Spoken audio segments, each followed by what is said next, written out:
Praise the Lord, hallelujah. प्रभु यीशु मसीह में आप सबका स्वागत है।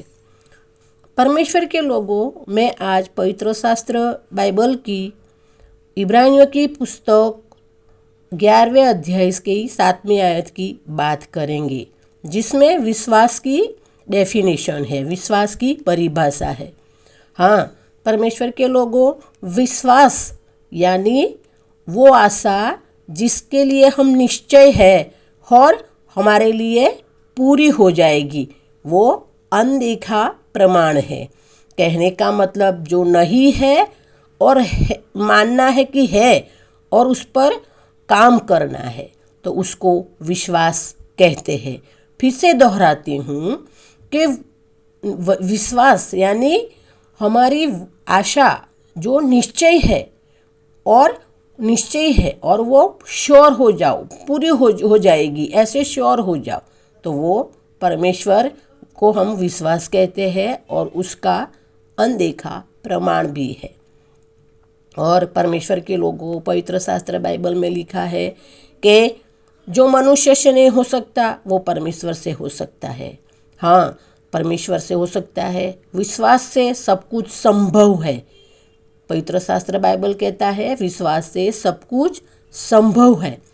हाँ, परमेश्वर पिता हमको कहते हैं कि धर्मी जन विश्वास से जीवित रहेगा, लेकिन अगर जो विश्वास से पीछे हट जाएगा तो परमेश्वर पिता का मन दुखी रहेगा, खुश नहीं होगा।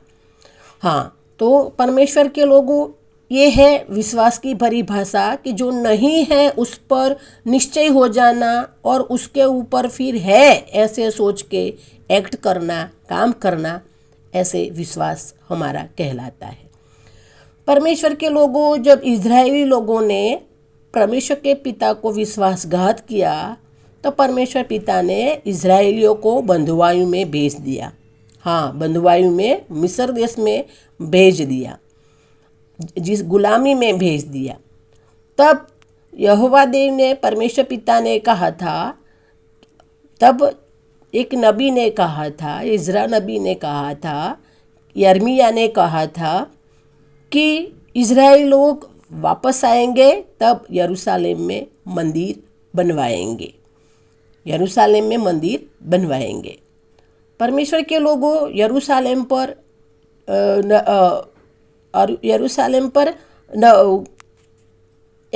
पर एक राजा ने अटैक किया था। हाँ, राजा ने अटैक किया था और यरूशलेम का सब कुछ मतलब नष्ट कर दिया था। मंदिर को आग लगा दी थी, उसकी शहर पनाह को गिरा दिया था और पूरा खंडेर बना दिया था यरूशलेम को। और इस तरह फिर वो सब कुछ नष्ट हो गया था। तो उस टाइम फिर फारस के राजा क्रूस को परमेश्वर पिता ने उभारा और उसके मन में विचार डाला और फिर उसने कहा कि मंदिर हम यरूशलेम में बनाएंगे, यरूशलेम में मंदिर बनाएंगे। तो फिर वो मंदिर बनाने के लिए शुरू किया और फारस के राजा क्रूस ने यहूदियों को भेजा। हाँ, यहूदियों को भेजा कि सब लोग जाइए, और इज़राइल की प्रजा भी 20 साल के बाद वापस आई, 40 साल के बाद वापस आई, 40 साल के बाद वापस आई, 40 साल बाद वापस आई। तब इज़राइलियों की जनगणना दो बार हुई जनगणना, क्योंकि 20 साल के बाद हर कोई चीज़ रिपीट होती है, हर कोई फैशन बदलती है, पुरानी चीज़ फिर वापस आ जाती है। और उस टाइम जनगणना हुई तो तभी पता चला कि अभी इज़राइल प्रजा में 20 साल के कितने जवान हुए। तो इस हिसाब से फिर इज़राइली प्रजा वापस आई और यहूदियों ने भी आए और अपना जो कुछ होता लगा के मंदिर बनाना शुरू किया। हाँ, और उस टाइम नहम्याह भी आया। नहम्याह ने भी यरूशलेम की शहर पनाह को बनाया, दीवार को बनाया, और फिर यहूदियों ने मंदिर बनाना शुरू किया, नींव रखी उसकी और दीवारें बनाना शुरू की और मंदिर बनाने का काम जरुब्बाबिल को सौंप दिया। जरुब्बाबिल को बोला कि तू मंदिर बनाना शुरू कर। मंदिर बनाना शुरू करो। ऐसे मंदिर बनाना शुरू किया, नींव डाल दी गई, दीवारें बन गई। फिर वो मंदिर बन रहा था, उसके आसपास लोगों ने राजा को चिट्ठी लिखी, विरोधियों ने राजा को चिट्ठी लिखी कि ये यरूशलेम में मंदिर बन रहा है। और यरूशलेम में तो बहुत बड़े बड़े राजा, मतलब सामर्थ्यवान राजा होते हैं। तो अगर तेरा राज्य खतरे में ना आए तो तू मंदिर बनवाना रोक दे।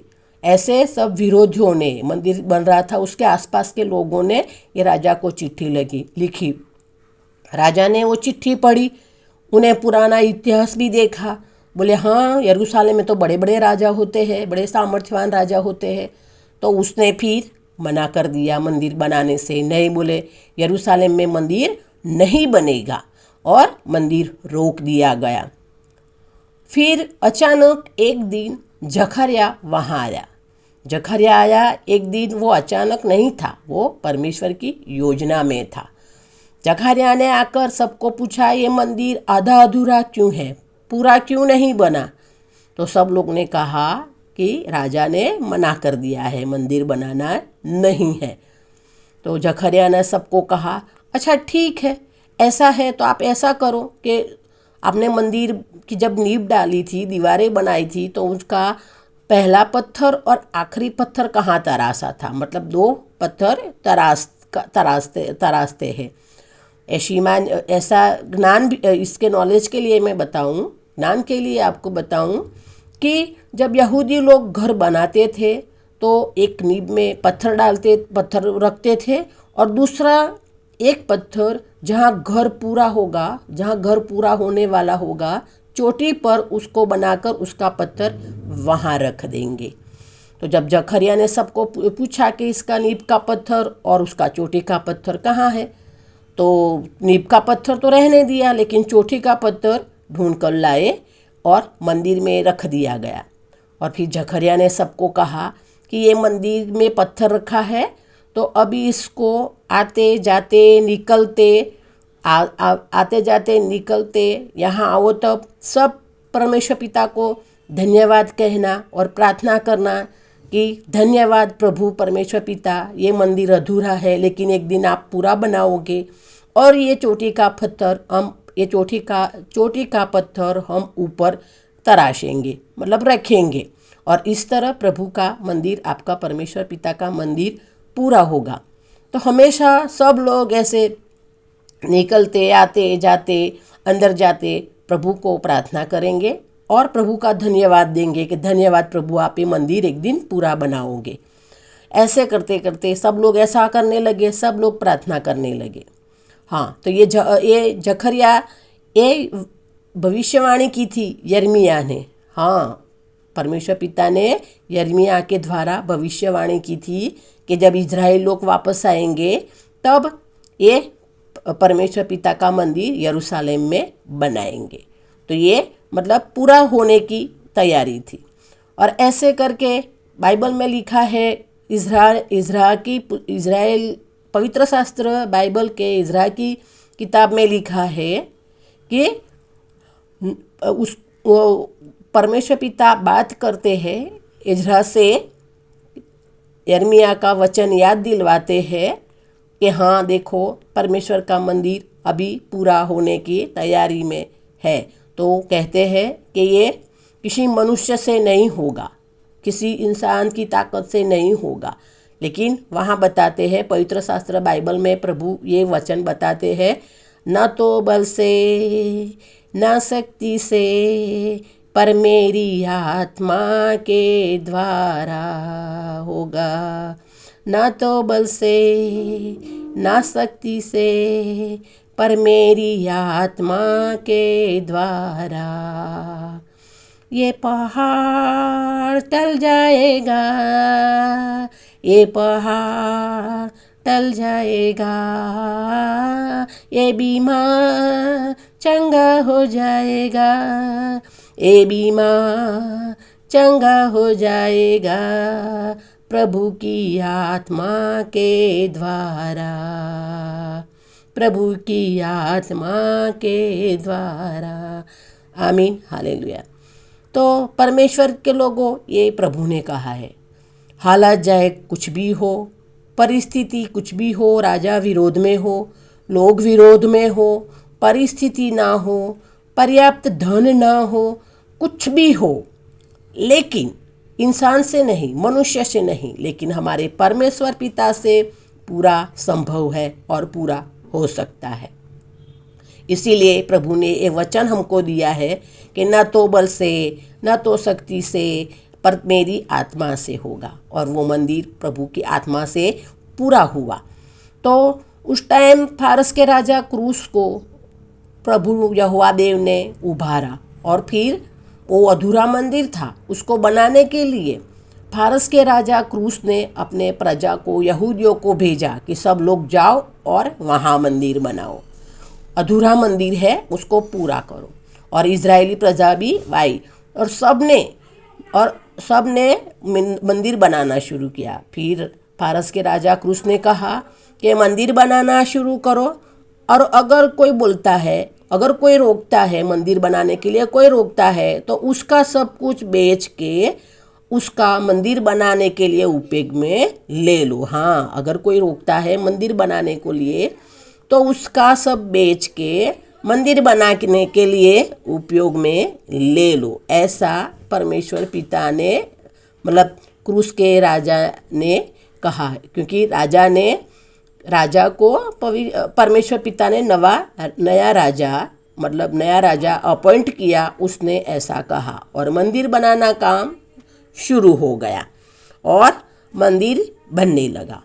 सब यहूदियों ने, इस्राएलियों ने मिलकर ये मंदिर बनाया, और मंदिर बनाया तब वो जो आखिरी का पत्थर था जो मंदिर में रखा था, उससे लेकर सब लोग धन्यवाद करते थे और प्रार्थना करते थे कि प्रभु मंदिर बनेगा।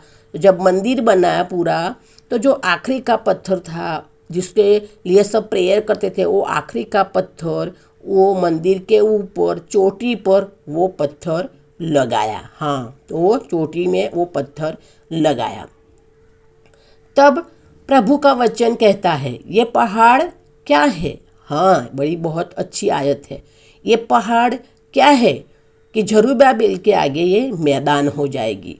हाँ, हमारी बीमारी क्या है, हमारी हालात क्या है, हमारी विपरीत परिस्थिति है, हमारी कोई भी बीमारी है, हमारी परिस्थितियाँ खराब है, हमारा कुछ भी, हमारे साथ कुछ भी नहीं है, लेकिन ये क्या है, ये सब टल जाएगा। ये सारी हमारी परिस्थिति है, हम बदल जाएगी। हमारा बीमारी के रूप में जो कोई पहाड़ है वो टल जाएगा। फाइनेंशियल के लिए खराब है और पहाड़ है तो वो टल जाएगा। गवर्नमेंट जॉब मिलने के लिए कोई पहाड़ बीच में है तो वो टल जाएगा। कहने का मतलब कि हमारे आगे जो भी पहाड़ है वो प्रभु परमेश्वर पिता के नाम में टल जाएगा, मैदान हो जाएगा। हाँ, तो परमेश्वर पिता ने जरुब्बाबेल को कहा कि ये सब तेरे आगे से टल जाएगा और तू मंदिर बनाएगा, और ऐसे मंदिर बनाएगा। ऐसे मंदिर बनाना पूरा हुआ। और वो चोटी का पत्थर, हाँ, जो धन्य मंदिर में रखकर उस पत्थर को देखकर सब लोग धन्यवाद करते थे, प्रार्थना करते थे कि मंदिर पूरा होगा तो ये पत्थर हम चोटी में लगाएंगे। तो वो पत्थर ने फिर पुकारते हुआ कहा, सब अनुग्रह हो, सब अनुग्रह हो। हाँ, परमेश्वर के लोगों, वो चोटी का पत्थर ने पुकारते हुए सबको कहा कि सब अनुग्रह हो, सब अनुग्रह हो, सब अनुग्रह हो। आमीन। कहने का मतलब कि सब लोग, परमेश्वर के लोग, परमेश्वर के बच्चों, सब परमेश्वर की महिमा के लिए इस्तेमाल होने वाले सभी लोगों पर अनुग्रह बहता गया, सभी लोगों को आशीषित मिलती गई और सभी लोग आशीषित हुए। तो ये परमेश्वर का काम है। हाँ, परमेश्वर का काम है। और फिर से दोहराती हूँ, न तो बल से, न तो शक्ति से, पर तेरी आत्मा से होगा। ये पहाड़ टल जाएगा। ये हमारी दुख, बीमारी, हमारी संकट, ये सब कुछ ये है पहाड़ के रूप में हमारे लाइफ में, वो हमेशा के लिए टल जाएगा। और जैसे चोटी के पत्थर ने पुकारा, सब अनुग्रही हो, सब अनुग्रही हो, तो हम सब अनुग्रही हो गए हैं प्रभु यीशु के नाम में। हाँ, परमेश्वर के लोगों, हम सब प्रभु यीशु के नाम में अनुग्रही हो गए हैं, आशीषित हो गए हैं। सब लोग बोलना आमीन, धन्यवाद। तो ऐसे परमेश्वर का मंदिर पूरा बन गया। हाँ, परमेश्वर के लोगों, विश्वास के साथ किया काम हमेशा पूरा हो जाता है। और इतना याद रखना, हमारे लिए अशक्य है, इंसान मनुष्य के लिए अशक्य है, असंभव है, लेकिन हमारे परमेश्वर पिता के लिए कुछ भी अशक्य नहीं है, कुछ भी असंभव है नहीं है। चाहे कोई भी परिस्थिति हो, कोई भी हालात हो, पर्याप्त धन ना हो, कोई भी हालात हो, लेकिन हमारे परमेश्वर पिता रास्ता निकालते हैं। और इस तरह से मंदिर पूरा हुआ। तो कहने का मतलब, विश्वास की बात यही है कि जो नहीं है उसके लिए हमें श्योर हो जाना है और हमें उसके हिसाब से काम करना है, एक्ट करना है। परमेश्वर के लोगों, मुझे पता है एक बार बीनी हिंस की मीटिंग हुई। हाँ, बेनी हिंस की मीटिंग हुई, बहुत सारे लोग आए और बेनी हिंस ने सभी बीमारियों के लिए प्रेयर की। हाँ, सभी लोग चंगा हो जाए, मीटिंग में आने वाले सभी लोग चंगा हो जाए, ऐसी प्रार्थना की। सारी बीमारी का नाम ले लेकर सब बेनी हिंस ने प्रार्थना की। बीमारी कोई भी हो, शुगर की बीमारी हो, लंगड़े हो, ठूठे हो, अंधे हो, बहरे हो, सबका नाम ले लेकर प्रभु बेनी हिंस ने प्रार्थना की। और सभी लोग प्रार्थना करके फिर प्रार्थना पूरी हुई तो फिर वहाँ सब बेनी हिंस ने कहा कि अब जो चंगे हो गए हैं वो ऊपर आइए, स्टेज पर आइए। तो वहाँ बिल्कुल पिन ड्रॉप साइलेंस, मतलब सन्नाटा हो गया। अब क्या करें, फिर कोई नहीं गया स्टेज पर। तब बेनी हिंस ने कहा कि मेरी प्रार्थना प्रभु ने सुनी है, परमेश्वर पिता ने मेरी प्रेयर सुनी है और आप सब लोग चंगे हो गए हो। हाँ, आप सब लोग चंगे हो गए हो, लेकिन आप लोग एक्ट नहीं कर रहे हैं, आप लोग काम नहीं कर रहे हैं। तो कहाँ से? तो कहने का मतलब, जो हाथ नहीं हिला सकता है वो हाथ हिलाइए, हाथ हिलाने की कोशिश करिए। जो चल नहीं सकता है वो चलने की कोशिश करिए, चलने लगे। तो ऐसे होगा। तो सबने फिर शुरू किया। तो एक बंदा जो बेड में आया था चंगाई पाने के लिए, वो भी धीरे धीरे खड़ा हो गया और चलने लगा। जो लंगड़ा था वो भी चलने लगा, जो अंधा था वो भी देखने लगा। तो ये मुझे पता है। तो बेनी हिंस की प्रार्थना मीटिंग में, चंगाई मीटिंग में बहुत सारे लोगों को चंगाई मिली थी। हाँ, लेकिन विश्वास करके फिर उसके हिसाब से हमको एक्शन करना है, हमें उसके हिसाब से काम करना है। तो प्रभु हमारे लिए सब कुछ कर सकते हैं। बाइबल का वचन, पवित्र शास्त्र बाइबल का वचन कहता है कि धर्मियों का, हाँ, धर्मी जन विश्वास से आगे बढ़ेगा। हाँ, धर्मी जन विश्वास से जीवित रहेगा, और अगर वो पीछे हो जाए तो मेरा मन दुखी होगा। तो कहने का मतलब कि हमें विश्वास में बने रहना है। तो और प्रभु को पसंद है ऐसे हमें जीवन जीना है। तो ऐसे हमें काम भी करना है विश्वास के साथ, ऐसे अकेला नहीं। जैसे बिना काम के विश्वास भी मुर्दा है। हाँ, जब आप विश्वास करोगे लेकिन कर्म नहीं करोगे तो फिर कोई मतलब नहीं। हमको विश्वास भी करना है और इसके हिसाब से एक्शन भी लेना है, एक्ट भी करना है, काम भी करना है। जैसे बेनी हिंस की मीटिंग में आपने देखा कि जब लोग पैर हिलाने लगे, लंगड़े तो चंगे हो गए, हाथ हिलाने लगे तो लोग चलने मतलब हाथ हिलाने लग गए, बहरे सुनने लग गए। तो ये एक्शन हमें लेना है। तो विश्वास के साथ हमें एक्शन भी लेना है, काम भी करना है, कर्म भी करना है। मुझे पता है एक बहन को बच्चे मतलब नहीं हो रहे थे। हाँ, बच्चे नहीं हो रहे थे। उसने क्या किया, 2 जोड़ी छोटे कपड़े लेके आई। 2 जोड़ी कपड़े, एक फ्रॉक और एक लड़की के और एक लड़का का कपड़े लेके आई, कवर में पैक किया और फिर उस डेली ये प्रेयर धन्यवाद देना शुरू किया कि प्रभु परमेश्वर पिता धन्यवाद कि आप मेरी कोख में बच्चे दिए हैं और वो बच्चे आएंगे तब मैं ये कपड़े पहनाऊंगी और आपके चर्च में, आपके भवन में लेके आऊँगी, आपकी स्तुति आराधना करेंगे। डेली ये बहन ने प्रार्थना किया और जब डिलीवरी हुई तो सच में एक बेटा और एक बेटी पैदा हुए। ये परमेश्वर ने किया। हाँ, परमेश्वर के लोगों, ये पे परमेश्वर पिता ने कहा। दूसरी एक बात है, एक बहन थी, उनको 12 साल से बच्चे नहीं हो रहे थे, बहुत कुछ किया लेकिन नहीं हो रहे थे। तो फिर एक बार चर्च में गई और चर्च में प्रार्थना करवाई और फिर कहा कि अभी आप क्या करना कि आप प्रेयर ऐसे करना, आप धन्यवाद ऐसे करना कि मेरे कोख में मेरे बेटे आशीष नाम रख दिया था। तो उन्होंने कहा कि मेरे कोख में मेरे बेटा आशीष पल रहा है, मेरे कोख में मेरा बेटा आशीष पल रहा है। तो परमेश्वर के लोगों उस बहन को 2-3 महीने के बाद कंसीव किया और जब डिलीवरी हुई तो सच में बेटा हुआ। और वो नाम तो पहले से ही रख दिया था, आशीष। तो ऐसे हमें भी करना है। हाँ, परमेश्वर के लोगों, हमें भी ऐसा करना है, विश्वास भी करना है, साथ में विश्वास के अनुसार हमें काम भी करना है। बिना कर्म के विश्वास मुर्दा है। हाँ, परमेश्वर के लोगों, जैसे प्रभु के वचन पहले किया, ना तो बल से ना तो शक्ति से, पर मेरी आत्मा के द्वारा होगा। ये पहाड़ टल जाएगा, ये पहाड़ टल जाएगा मेरी आत्मा के द्वारा। तो ये वचन प्रभु परमेश्वर पिता पवित्र शास्त्र बाइबल में दिया है।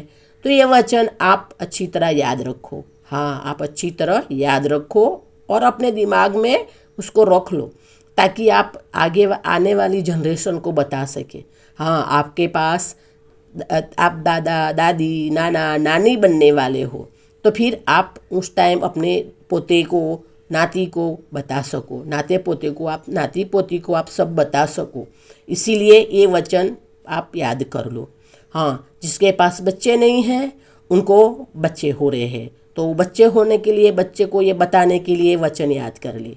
हाँ, जिनकी शादी नहीं हो रही है वो भी परमेश्वर पिता को धन्यवाद कहे और कहे, हाँ, मुझे एक अच्छा शादी के लिए प्रभु आपने एक पार्टनर दे दिया है, धन्यवाद, और मेरी शादी हो गई है और हम आपकी महिमा करते हैं। तो कहने का मतलब, पहले इस बात को मान लेना है कि विश्वास बिना कर्म क्या मुर्दा है। तो हमें विश्वास के साथ काम करना है। और जो नहीं है, हाँ, जो नहीं है और वो हो जाएगा, ऐसा मानकर हमें काम करना है। तो परमेश्वर के लोगों, प्रभु हमें पक्का सब आशीर्वाद देंगे। जो मनुष्य के लिए नहीं हो सकता, लेकिन परमेश्वर के लिए सब कुछ हो सकता है। परमेश्वर असंभव को संभव, ना उम्मीद में उम्मीद जताते हैं। परमेश्वर पिता, जहाँ हमको पता लगता है कि अभी यहाँ हमारा कुछ नहीं होगा, हमारा रास्ता कुछ नहीं होगा खुलेगा, लेकिन वहीं पर परमेश्वर पिता हमारा रास्ता खोलते हैं, हमारी बरकतें का रास्ता खोलते हैं। तो परमेश्वर के लोगों, प्रभु पर भरोसा कीजिए, प्रभु के करीब बने रहिए, प्रभु में बने रहिए, प्रार्थना में लगे रहिए। मैं हमेशा कहती हूँ, प्रभु आपको जो चाहिए वो मनचाहा वरदान देंगे। हाँ, आपको जो चाहिए वो मनचाहा वरदान प्रभु परमेश्वर पिता प्रभु आपको देंगे। मैं प्रभु यीशु से प्रार्थना करती हूँ हम सबको, मेरे परिवार को, वीडियो सुनने वाले, देखने वाले, शेयर करने वाले, लाइक्स करने वाले, सब्सक्राइब करने वाले और सब दूसरों को बताने वाले, हम सब को अभी से लेकर सदा के लिए, हाँ, अभी से लेकर सदा के लिए हम सब पर स्वर्गीय आशीष प्रभु की बनी रहे। हाँ, प्रभु हमारे लिए स्वर्ग हमारे लिए खोल दिया है और हम सब पर स्वर्गीय आशीष अभी से लेकर सदा के लिए, हमारे बच्चों के पीढ़ियों तक हमारे प्रभु की आशीष, हाँ, स्वर्गीय आशीष हम सब पर बनी रहे। यही मेरी प्रभु परमेश्वर पिता के प्रभु यीशु के नाम में प्रार्थना है। आप भी ग्रहण कीजिए और मैं भी ग्रहण करती हूँ। हाँ, मैं प्रभु यीशु ने, परमेश्वर पिता ने स्वर्ग खोलकर मेरे को स्वर्गीय आशीष प्रभु यीशु के नाम में दी है। मैं ग्रहण करती हूँ, मैं रिसीव करती हूँ और मुझे स्वर्गीय आशीष मुझे और मेरे परिवार को मिल गई है। प्रभु यीशु के नाम से मांगते हैं, आमीन। धन्यवाद। हाँ, धन्यवाद। परमेश्वर के लोगों, वीडियो अच्छा लगा हो तो शेयर ज़रूर करना। हाँ, सभी को पता चले प्रभु का नाम और प्रभु को महिमा की बातें पता चले और सभी लोग, हाँ, सभी मनुष्य प्रभु परमेश्वर पिता का और प्रभु यीशु का आशीर्वाद पाए। हाँ, तो वीडियो शेयर ज़रूर करना, अच्छा लगा तो लाइक सब्सक्राइब करना। प्रभु हम सबको स्वर्गीय आशीष दे दी है, प्रभु यीशु के नाम से मांगते हैं, आमीन। धन्यवाद। प्रभु यीशु की दासी वासंती।